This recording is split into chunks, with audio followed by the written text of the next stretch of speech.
വിശുദ്ധ കുരിശിന്റെ അടയാളത്താൽ ഞങ്ങളുടെ ശത്രുക്കളിൽ നിന്ന് ഞങ്ങളെ രക്ഷിക്കണമേ. ഞങ്ങളുടെ തമ്പുരാനെ, പിതാവിന്റെയും പുത്രന്റെയും പരിശുദ്ധാത്മാവിന്റെയും നാമത്തിൽ ആമേൻ. വിശുദ്ധ ഗ്രന്ഥത്തിലെ മൊത്തം 73 പുസ്തകങ്ങളിൽ 54-ാമത്തേതും പുതിയ നിയമത്തിലെ 8-ാം പുസ്തകവുമാണ് വിശുദ്ധ പൗലോസ് കൊറിന്തോസ്കാർക്ക് എഴുതിയ 13 അധ്യായങ്ങളിലായി വിവരിക്കുന്ന 2-ാം ലേഖനം. വിശുദ്ധ ഗ്രന്ഥ പഠനം ജൂബിലി ബൈബിൾ വായനയുടെ ഇതിനു മുമ്പുള്ള 536 ഭാഗങ്ങൾക്കായി ഈ ചാനൽ സബ്സ്ക്രൈബ് ചെയ്യുവാനും മറ്റുള്ളവർക്ക് പങ്കുവയ്ക്കുവാനും താഴ്മയായി അപേക്ഷിക്കുന്നു. വിശുദ്ധ പൗലോസ് ഗ്രീസിലെ ഒരു പ്രധാന പട്ടണമായ കൊറിന്തോസുകാർക്ക് AD 57 അവസാനത്തിൽ വടക്കൻ ഗ്രീക്ക് പ്രദേശമായ മക്കദോനിയയിലെ ഫിലിപ്പിയിൽ വെച്ചാണ് ഈ 2-ാം ലേഖനം എഴുതിയതെന്ന് കരുതപ്പെടുന്നു. ഈ ലേഖനത്തിൽ പൗലോസ് തന്റെ ജീവിതത്തിലെ കഷ്ടങ്ങൾ വിവരിക്കുന്നു. ദൈവം തന്ന ആശ്വാസം വിശ്വാസികൾക്കും ലഭിക്കണമെന്ന് അദ്ദേഹം പറയുന്നു. ശുശ്രൂഷ മനുഷ്യന്റെ കഴിവിലല്ല, ദൈവത്തിന്റെ കരുണയിൽ നിന്നാണ്. യേശുവിന്റെ ഉയർപ്പിൽ വിശ്വാസം, ഭാവിയിൽ മഹിമയിൽ പങ്കാളിത്തം, ആത്മീയ പുതുക്കൽ എന്നിവയെക്കുറിച്ച് പൗലോസ് ഉറപ്പു നൽകുന്നു.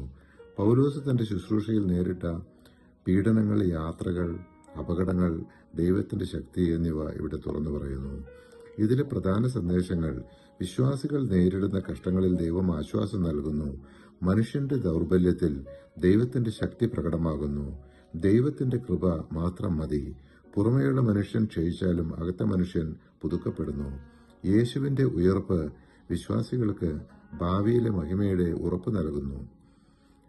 എന്നാൽ പരമമായ ശക്തി ദൈവത്തിൻ്റെതാണ്, ഞങ്ങളുടേതല്ല എന്ന് വെളിപ്പെടുത്തുന്നതിന് ഈ നിധി മൺപാത്രങ്ങളിലാണ് ഞങ്ങൾക്ക് ലഭിച്ചിരിക്കുന്നത്. 4-ാം അധ്യായം 7-ാം തിരുവചനം.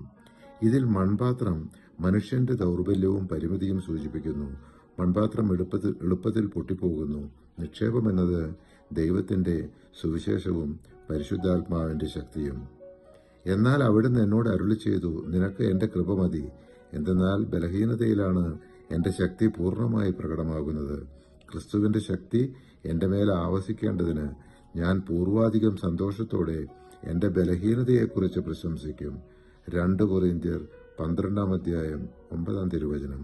പരിശുദ്ധാത്മാവെ, തിരുവചനത്തിന്റെ അനന്തശക്തിയാൽ ആത്മാവിന്റെ ബലങ്ങളും ദാനങ്ങളും നൽകി തീക്ഷ്ണതയാൽ ഞങ്ങളെ ജ്വലിപ്പിക്കണമേ. ആമേൻ.